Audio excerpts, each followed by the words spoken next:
রাত পোহালেই আমাদের খইচূড়া মনসা পুজো, যেটা এই শ্রাবণ মাসে প্রতি বাড়িতে শনিবার নানে মঙ্গলবার দেখে হয়ে থাকে।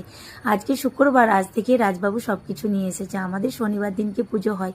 তো সন্ধে আরতি করে এখন আমি চলে এসেছি কিচেনে। কিচেনটা ভালো করে ধুয়ে পরিষ্কার করে নিলাম। ছেলে এদিকে আমাকে ডাকছে। আসলে রবিবারে ফ্রেন্ডশিপ ডে। আজ থেকে ব্যান্ডগুলো কিনে নিয়ে এসেছে। স্কুলে কোনো বন্ধু পড়িয়েছে, দিদি পড়িয়েছে, সেগুলো এখন আমাকে দেখাতে হবে। এখন বয়সটা তো কম, সব কিছু মাম্মাকে দেখাতে হবে।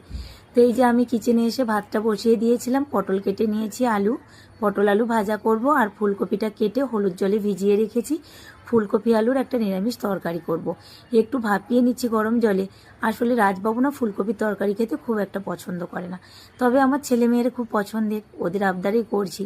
তবে এই গোল গোল করে আলু কেটে যদি নুন হলুদে সেদ্ধ করে ভেজে নেওয়া যায়, এটা রাজের খুব পছন্দ। আজকে আর নুন হলুদে ভাপায় না। ছেলে আবারও ডাক পাঠিয়েছে, দেখো কি কি ড্রয়িং করেছে, সেগুলো এখন আমাকে দেখাচ্ছে। স্কুল থেকে এসে ওই করবে। তবে হ্যাঁ, আমি জানি বাচ্চাকে একটু সময় দিতে হয়। আজকে একটু তাড়াতাড়ি রান্নাবান্নাটা করছি। তো আমাদের না ছোটবেলায় এই খইচূড়া মনসা পুজোর দিনকে খুব আনন্দ হতো। এখন তো আর দেশে ঘরে সেটা দেখতে পাই না।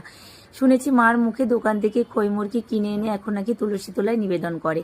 আমাদের এখানে মুম্বাইয়ে আমরা ব্রাহ্মণ দিয়ে করতে পারি না, নিজেরাই ঠাকুরকে নিবেদন করি। এটা আগের দিন থেকেই কিছু আমাদের নিয়ম থাকে, প্রত্যেক বাড়ির নিয়মকানুন তো আলাদা। আমার শ্বশুরবাড়িতে আবার গরম ভাতের নিয়ম, অনেকদের বাড়িতে যেন পান্তা ভাতের নিয়ম থাকে।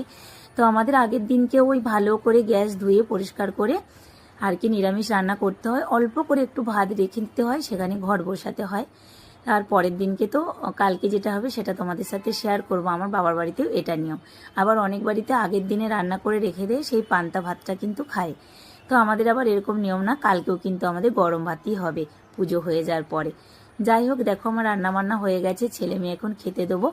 তো ছোটবেলায় দেখতাম যে মা না খই টই ভাজতো, কত কিছু করতো। এখন আর বলে সেসব কিছু নেই। তো যাই হোক, আমি যতটা পারি মুম্বাইয়ে করে থাকি। এই যে ছেলে এখন ভুল করে পাপার প্যান্ট পরে ফেলেছিল সন্ধ্যের সময়, এখন রাজবাবু দোকান থেকে এসেছে, তো দুজনের প্যান্ট নিয়ে আমরা হাসাহাসি করছিলাম। এখন ও যে ওর প্যান্টটা হাতে নিয়ে বুঝতে পারছে। যাই হোক, এরপর আমি খাওয়া দাওয়া হয়ে গেছে, গ্যাস ট্যাস পরিষ্কার করে বাসন শাসন ধুয়ে নিতে হয় আজকে। তারপর আমি আবারও স্নান করে এখন রাত্রিবেলা এই যে ঘট বসিয়েছি, এটা আমাদের রান্নাঘরে বসাতে হয় আজকের দিনে, এটা আমাদের নিয়ম আছে। তো চলো যতটা পারি এখানে করার চেষ্টা করি।